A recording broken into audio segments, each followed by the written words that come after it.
Japan के Tokyo शहर के निकट एक कस्बा अपनी खुशहाली के लिए प्रसिद्ध था।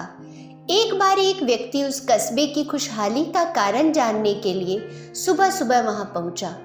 कस्बे में घुसते ही उसे एक कॉफी शॉप दिखाई दी। उसने मन ही मन सोचा कि मैं यहाँ बैठकर चुपचाप लोगों को देखता हूँ।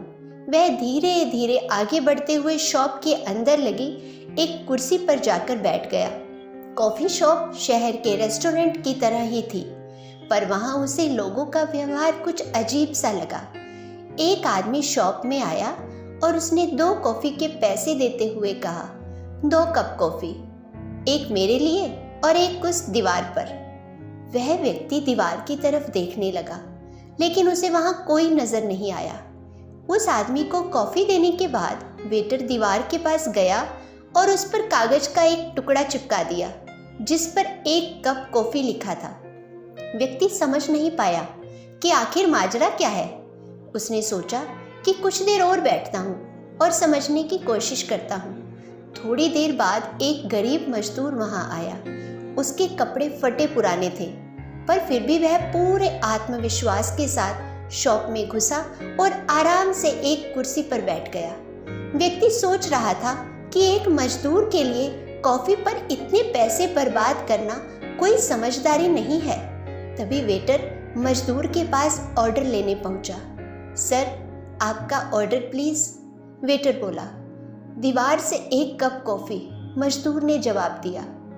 वेटर ने मजदूर से बिना पैसे लिए 1 कप कॉफी दी और दीवार पर लगे ढेर सारे कागज के टुकड़ों में से 1 कप कॉफी लिखा हुआ एक टुकड़ा निकालकर डस्टबिन में डाल दिया।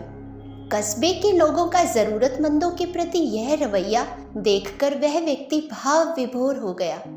उसे यह पता चल गया था कि यहाँ के लोग सिर्फ अपने बारे में न सोचकर दूसरे जरूरतमंद लोगों के प्रति भी उदार हैं। इस नायाब तरीके से सहायता करने से न तो किसी जरूरतमंद का आत्मसम्मान कम होता है और न ही किसी संपन्न व्यक्ति में घमंड की भावना आती है।